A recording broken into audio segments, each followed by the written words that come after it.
Now that we've looked at the morphology or the structure of a flower, we need to look at two processes that happens within a flower. And those two processes are pollination and fertilization. The definition of pollination is the transfer of suitable mature pollen from the anther to a suitable stigma.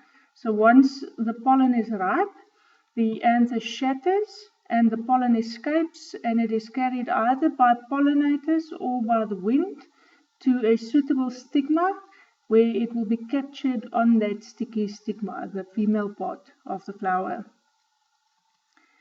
Pollination is achieved either via wind or insects or birds or animals.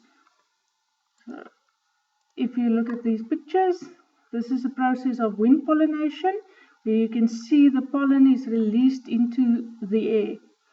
Here, pollination would be through insects or bees in this case. This is a hummingbird where the hummingbird looks for the nectar in the flower. The pollen is attached to its beak and it is carried to the stigma of another flower. And pollination can also be achieved through smaller animals like this little mouse, which eats some parts of this flower, and in the process pollen is attached to its nose and its mouth, and it will also be carried to another flower. This is a picture of a close-up of pollen grains, and looking at them you can understand why pollen is the major cause of hay fever. You see most of them are prickly, and this is what irritates your nose and you get hay fever. Pollen is also like fingerprints of a human being. No single plant on earth have got pollen that looks the same. So every species of plant on this earth have got a unique pollen grain. This is also one of the reasons why, if you look at television programs like CSI and forensic analysis and things like that, people can catch killers on the basis of botany or pollen grains that were found on bodies, and because of that unique identification of pollen grains, it can be determined whether a person was killed in a certain area or whether the body was transported.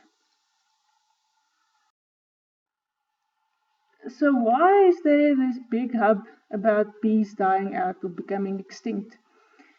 The fact of the matter is that 3 out of 4 crops across the world which produces fruit or seeds for us humans to use as food depend at least in part on bees.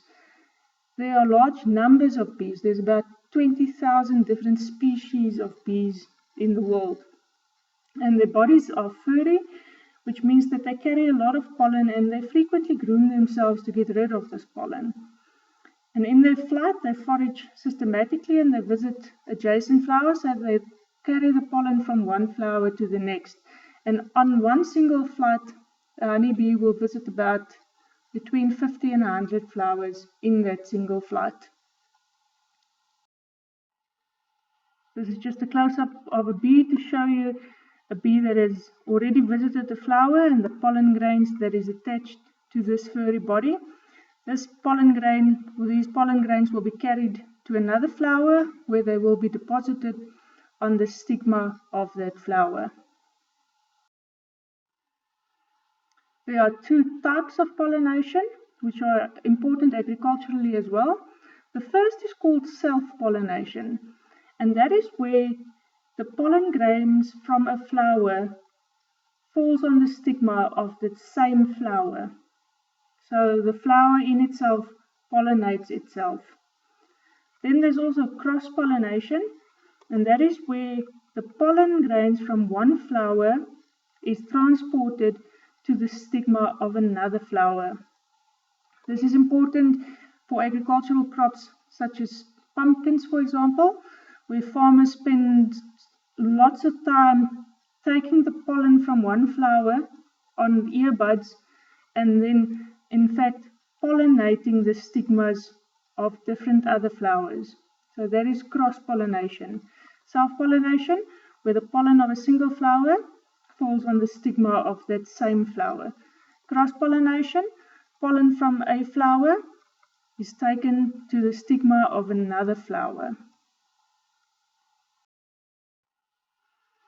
I've already mentioned this before, but some plants, especially grasses, are not pollinated by insects or birds or animals. They are pollinated through the wind, and they've got specific adaptations for this wind pollination. The flowers and ears have no colored appendages.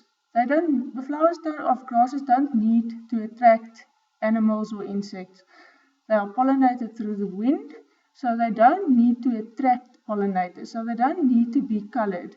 So if you think about a grass inflorescence, they're not blue and purple and pink. They're usually just either cream or green, and they don't need that color to attract the pollinators. Normally the anthers, as you can see here, the anthers are very large because it needs to contain a lot of pollen, and there is a lot of pollen in these anthers. The pollen is very light to be able to float on the wind or with the wind.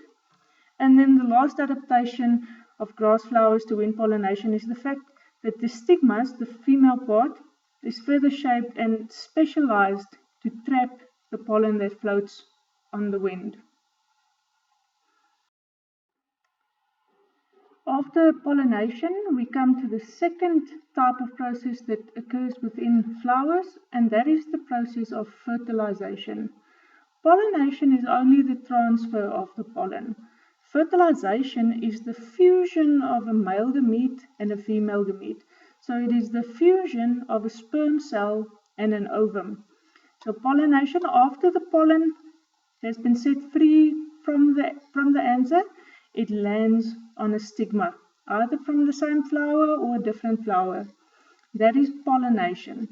Fertilization is when the sperm cell within this pollen grain fuses with the egg cell in the ovary of the flower. So if you look at this picture here, it is the male and the female parts of the flower. The petals have been removed. And for the process of fertilization, we will be focusing on the pistil or the female part of this flower. So please know the fertilization process. It's a nice question to ask in the exam. And the first thing that happens is that the pollen from the anther lands on the stigma. As I mentioned, this is just the female part of the flower. So it's the stigma, the style, and the ovary with the egg cell inside the ovary. So the first process of fertilization is that the pollen lands on the stigma. After the pollen has landed on the stigma, these pollen grains germinate. And each one of these pollen grains contains what is called a tube nucleus and 2 sperm nuclei.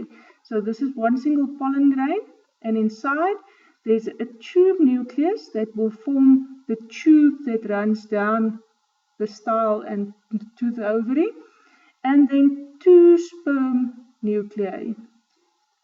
So after the pollen grain has germinated, this tube nucleus elongates in the style. So it grows down in the style, and the 2 sperm nuclei follow or flow down in this tube.